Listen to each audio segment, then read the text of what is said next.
Olá, amados irmãos, graça e paz esteja com todos vocês, que o Espírito Santo de Deus continue iluminando a cada um de nós, nesse momento que nos dedicamos a aprender um pouco mais das coisas relacionadas ao Senhor Jesus e à sua santa palavra. Quero dizer aos irmãos que depois de ver as provas que os irmãos fizeram, as realizações das avaliações que foram direcionadas para os irmãos, eu pude perceber então a dedicação de cada um dos irmãos, o empenho dos irmãos, e isso me alegra muito e louvado seja o nome do Senhor por isso. A partir de então nós vamos continuar os nossos estudos, agora no módulo 5, os irmãos vão estar abrindo as apostilas para que nós possamos dar sequência, então, ao nosso treinamento bíblico, aos nossos estudos, que o Espírito Santo de Deus continue a nos ajudar nessa jornada. O assunto nosso hoje é sobre a Igreja Bíblica. A eclesiologia é o assunto nosso desse módulo. E nós vamos começar, amados irmãos, falando um pouco sobre a questão da palavra igreja. Os irmãos vão perceber aí, logo de cara na apostila, na introdução, os irmãos vão ver aí, a igreja não é um prédio, nem uma estrutura humana. Já começamos por esse ponto, porque é importante nós destacarmos essa questão, porque há muita confusão com relação ao termo igreja. De fato, a igreja não é o prédio onde a comunidade se reúne para cultuar o Senhor, e também a igreja não é uma estrutura humana.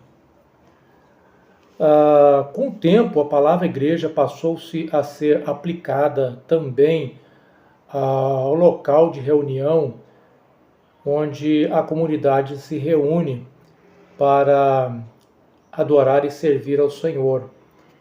Mas, na realidade, a igreja não é o prédio. Isso é preciso ficar bem claro para que não haja nenhuma confusão com relação a isso. A igreja está relacionada ao povo de Deus, ou à reunião do povo de Deus, ou a reunião do povo de Deus em torno de Cristo.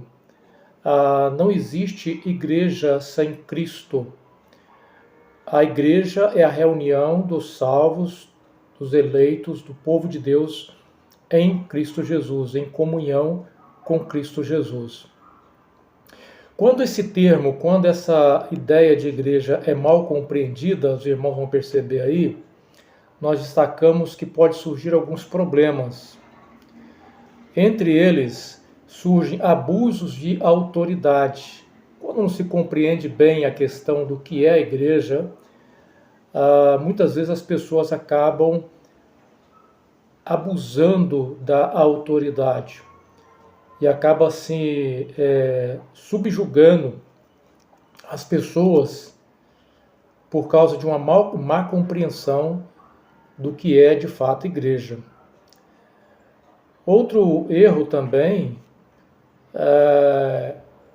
porque pode surgir uma ideia muito artificial com relação ao assunto, com relação ao termo igreja. E aí as pessoas acabam não compreendendo a profundidade do que significa de fato ser igreja ou pertencer à igreja. A missão também acaba sendo prejudicada caso o termo não seja bem compreendido. Então, a eclesiologia correta, ela vai produzir algo. O que ela vai produzir? Nós temos aí na apostila. Ela vai produzir igrejas saudáveis e funcionais. Então, esse é o nosso objetivo, né? O nosso objetivo é que a nossa comunidade seja uma comunidade saudável e uma comunidade artificial. Está passando agora, irmãos, um carro de som, então vai interferir um pouquinho aqui, mas nada que vai nos prejudicar aqui no nosso estudo. Vamos continuar então aqui a nossa reflexão sobre a questão desse termo, o que é igreja. Então esse é o primeiro ponto que nós vamos abordar. O que é igreja? O que é a igreja? A palavra igreja, ela vem do termo grego que é ekklesia. Esse termo grego ekklesia deriva-se de duas outras palavras. O prefixo ek, que quer dizer fora de ou para fora, e somado com o verbo kalel, que significa chamado.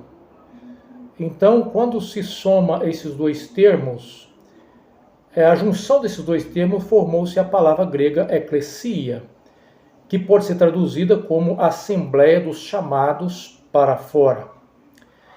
Isso é muito importante nós entendermos de onde surgiu esse termo e o que ele de fato significa, porque há nesses últimos dias uma compreensão equivocada e até usada de maneira ruim, justamente no sentido contrário daquilo que a palavra eclesia aplicada à igreja está relacionada, ou tem seu objetivo, seu propósito. Chamados para fora, o termo eclesia na Grécia Antiga era aplicado, o termo aplicado à reunião de algumas pessoas da cidade que eram chamados para sair para fora das suas casas e dos seus negócios para se reunir na praça pública para tratar de assuntos de interesse daquela comunidade ou daquela cidade. Por isso o termo chamados para fora, para congregar em torno de uma finalidade comum aos demais. Então, o termo passou-se a ser aplicado também à igreja, como aqueles que são chamados para fora, para congregar, para reunir como igreja, para tratar de assuntos importantes relacionados agora à questão espiritual ou às coisas do reino de Deus. Então, a igreja em si não é uma pessoa, mas é a reunião, a congregação dos salvos, com um propósito comum a todos os demais.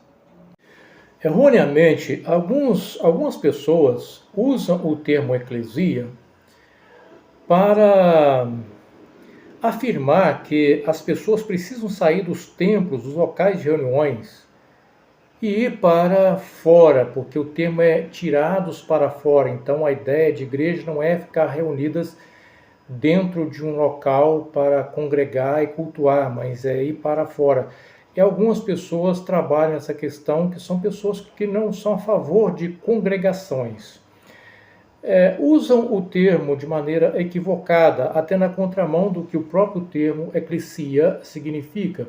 Porque a ideia de chamados para fora era chamados para fora daquilo que é particular para um interesse comum, ou seja, para uma reunião, uma congregação em um determinado local, para tratar de questões comuns a todos, no sentido da igreja de Cristo.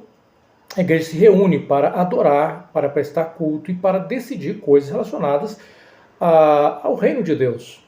Então a ideia é exatamente oposta àquilo que querem dizer, usando de maneira equivocada o significado de tirados para fora.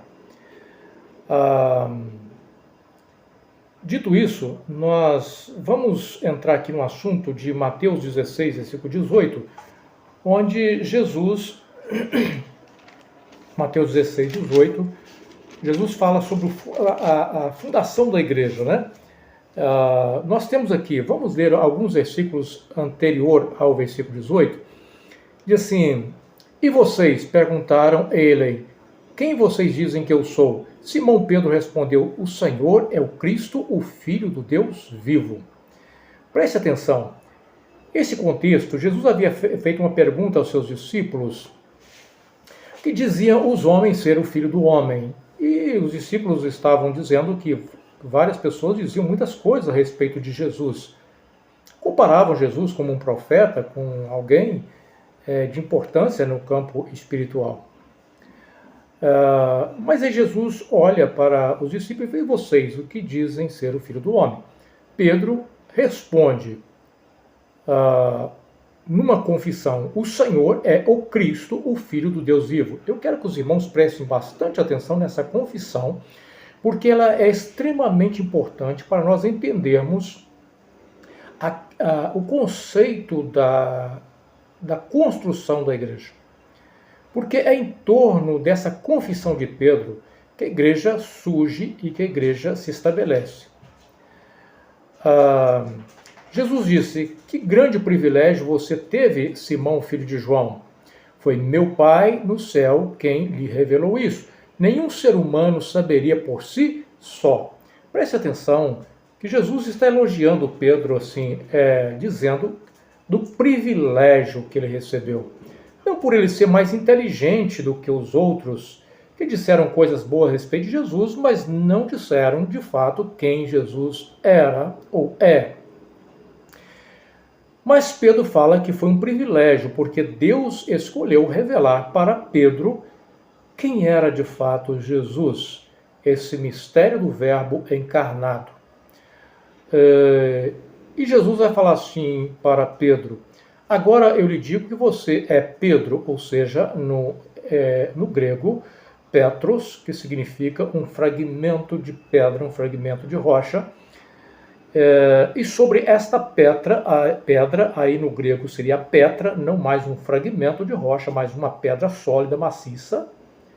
Edificarei a minha igreja e as forças da morte não conquistarão a igreja. Não impedirão o avanço da igreja. Bom, o que Jesus quer dizer aqui com isso é muito importante que nós possamos compreender. Pedro faz uma confissão a respeito de quem é Cristo. E é justamente essa confissão que é chamada aqui nesse trocadilho de Jesus com Pedro de a pedra sobre a qual a igreja seria edificada. Jesus fala assim, eu lhes darei as chaves do reino dos céus, o que você ligar na terra será ligado no céu, o que você desligar na terra terá sido desligado no céu. Ora, é importante nós compreendermos essa passagem, porque é comum a gente deparar com imagens católicas de Pedro segurando as chaves do reino dos céus, como se Pedro tivesse as chaves do reino dos céus nas mãos. E não é isso. A ideia das chaves aqui não foi entregue apenas a Pedro, mas foi entregue a todos os demais apóstolos, como nós vamos ver a seguir. A ideia de chave na Bíblia está relacionada com autoridade, com aquele que recebe autoridade para abrir e para fechar, para ligar e para desligar, para deixar entrar e para impedir a entrada. Essa autoridade foi dada a Pedro aqui nesse diálogo, mas também entregue aos demais apóstolos, como nós podemos ver em 2 capítulos a seguir, no capítulo 18, quando Jesus está falando como deveria ser tratado o pecado de um irmão. Versículo 15 diz assim, se um irmão pecar contra você, fale com ele em particular e chame-lhe a atenção para o erro. Se ele ouvir, você terá recuperado seu irmão. Mas se ele não ouvir, leve consigo 1 ou 2 outros e fale com ele novamente, para que tudo o que você disser seja confirmado por 2 ou 3 testemunhas. Se ainda assim ele se recusar a ouvir, apresente o caso à igreja. Olha que coisa interessante, porque algumas pessoas vão dizer que eu sou a igreja. Errado. Nós, membros da igreja, membros do corpo de Cristo, nós fazemos parte da igreja, mas nós não somos a igreja. Aqui fica claro quando o Jesus está falando sobre, ensinando a respeito da disciplina. Quando eles endureceram o coração e não quiser ouvir 2 ou 3 testemunhas, então leve o caso para a igreja, ou seja, para a congregação, para que a congregação trate o assunto. Então se ele não aceitar nem mesmo a decisão da igreja, trate-o como gentio e como um cobrador de impostos. Eu lhes digo a verdade, o que vocês ligarem na terra terá sido ligado no céu, o que desligarem na terra terá sido desligado no céu. Preste atenção que agora Jesus está falando que a mesma autoridade dada a Pedro foi dada aos demais apóstolos. O que vocês ligarem aos demais apóstolos receberam a mesma autoridade para implantar ou para iniciar a edificação da igreja. Estabelecer normas e doutrinas a serem observadas na igreja deveriam ser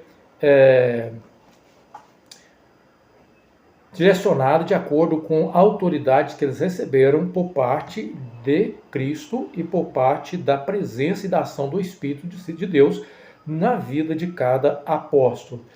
Isso fica claro quando nós lemos Atos dos Apóstolos, e nós lemos capítulo de número 2, como está na apostila, 2:42. Nós vamos ver que diz assim: os novos convertidos, a comunidade que começa agora a aceitar a fé e a pregação do evangelho por boca dos apóstolos, todos se dedicavam de coração ao ensino dos apóstolos. Então preste atenção, a comunidade nasce e começa a nascer e crescer sob o ensino dos apóstolos.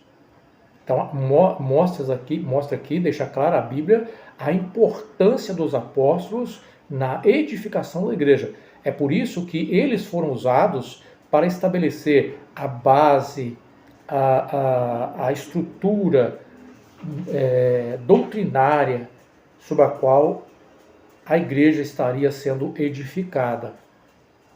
E toda a doutrina apostólica, ela gira em torno, ou está ligada, extremamente ligada com a confissão de Pedro sobre quem é o Cristo, o Messias, o Filho do Deus vivo, o Verbo encarnado.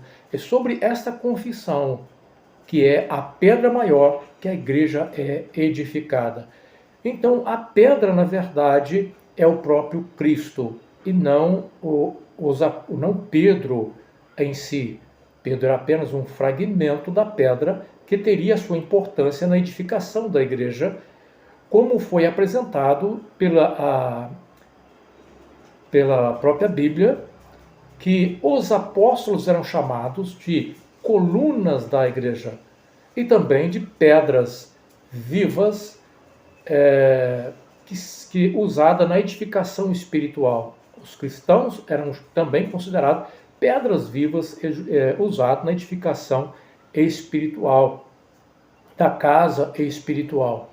Então, todo esse valor dos apóstolos não estava em si mesmo, como o próprio Cristo disse: olha, nenhum homem poderia falar isso de si mesmo, mas você, Pedro, recebeu por revelação, ou seja, o valor estava na confissão que cada apóstolo trazia na sua mensagem a respeito de quem é o Cristo. Isso fica claro no próprio discurso de Pedro, no capítulo de número 4 de Atos dos Apóstolos, versículo 11, diz assim, Pedro falando: pois a respeito desse Jesus que se diz, a pedra que vocês, os construtores, rejeitaram, se tornou a pedra angular, ou a pedra principal. Não há salvação em nenhum outro, não há nenhum outro nome debaixo do céu, em toda a humanidade, por meio do qual devamos ser salvos. Pedro, ele mesmo vai confessar que a principal pedra é Cristo. A base da igreja é Cristo. O fundamento da igreja é Cristo. Tudo que os apóstolos ensinaram apontavam para Cristo. Então, os apóstolos, Pedro aqui, na fala de Jesus, Jesus não está elevando Pedro aos demais apóstolos. Eles são igualados. Quando as mesmas chaves, é entregue a Pedro, também é entregue aos demais apóstolos. Como a mesma missão dada a Pedro também é entregue aos demais apóstolos de levar o evangelho, anunciar essa verdade de quem é o Cristo, para que sobre esta verdade a igreja fosse edificada. Então, dito isso, nós vamos passar para a questão da natureza da igreja. A natureza da igreja, a igreja é espiritual, ela é o corpo de Cristo, é o corpo místico de Cristo. Quem compõe a igreja? Todos os salvos remidos no sangue do Cordeiro, que se encontram em todas as partes do mundo. Onde tiver um salvo em Cristo Jesus, genuinamente salvo, faz parte da igreja espiritual do Senhor, ou do povo do Senhor Jesus, ou do corpo de Cristo. O corpo de Cristo não é um isolamento de um grupo. O corpo de Cristo é a união ou a unidade de todos os membros em torno de uma pessoa só, que é o Cristo, sob a ação de um mesmo Espírito, o Espírito Santo de Deus, que atua em cada salvo, em cada vida redimida pelo sangue do Cordeiro. Mas a igreja também, ela é visível, né? Ela é um corpo espiritual, mas também ela é visível. Ela é visível quando esse corpo espiritual nós não conseguimos enxergar, somente Deus conhece quem faz parte da sua igreja de fato. Por quê? Porque somente Deus conhece o coração de cada pessoa e sabe quem realmente é convertido de fato ou quem simplesmente está no meio da comunidade sem ter experimentado o novo nascimento. Somente Deus conhece os seus eleitos. Mas esta comunidade espiritual, ela também é uma comunidade visível. Aqui na comunidade visível é a comunidade local, onde reúne aqueles que são cristãos para servir a Deus, para prestar culto junto e para servir uns aos outros em espírito. Essa comunidade, ela é visível. E essa comunidade, ela pode ser representada por diversos grupos com diversos nomes que cada grupo às vezes se apresenta. No nosso caso, comunidade bíblica vivendo em Cristo. Mas nós representamos apenas um fragmento de diversas outras comunidades que se reúnem em torno de uma mesma fé, a fé na pessoa de Cristo e de quem é o Cristo, que está fundamentado na mesma confissão, a confissão de Pedro de quem é o Cristo. Então, diversas comunidades cristãs se reúnem em torno dessa confissão. Então, a igreja, ela é visível nesse sentido de igreja local. Existem as imagens bíblicas relacionadas à igreja. A igreja, em 1 Coríntios capítulo 12, Paulo apresenta a igreja como um corpo humano, o corpo de Cristo, onde cada membro compõe esse corpo e que o Espírito Santo é aquele que atua na vida de cada membro, distribuindo dons, distribuindo capacidades para que cada um possa exercer funções para o bem-estar comum desse corpo. Também a igreja é apresentada na carta aos Efésios, capítulo 5, como a noiva de Cristo e também como Efésios 2,19, como a família de Deus. A Bíblia apresenta a igreja como a família de Deus. Essas imagens mostram função, não apenas simbolismo. Ela tem um significado profundo porque vai apontar para o propósito da igreja, para a função da igreja. E isso, o propósito da igreja, é um assunto que nós vamos falar posteriormente, numa próxima oportunidade, para a gente não estender muito aqui esse vídeo, até mesmo para que os irmãos possam ter a oportunidade de trabalhar bem essa questão da eclesiologia, do nome eclesia, do seu significado, da compreensão real disso. Aplicação pastoral a respeito desse assunto. O pastor deve ensinar claramente que a igreja não é lugar, a igreja não é o local, a igreja é a reunião dos salvos, daqueles que são salvos em Cristo e que estão servindo a Cristo no mesmo espírito e numa mesma confissão, a confissão a respeito da pessoa do Messias, nosso Senhor e Salvador Jesus Cristo, o Filho de Deus, o Deus vivo, o Verbo encarnado. Também o pastor deve ensinar à igreja que a igreja existe para um relacionamento entre membros. Para que haja um relacionamento entre membros, a igreja ela existe, onde cada um vai desempenhar suas funções para servir um ao outro para o benefício da comunidade. Viver em comunhão uns com os outros e com Deus. Portanto, a igreja deve ser vista de dois ângulos.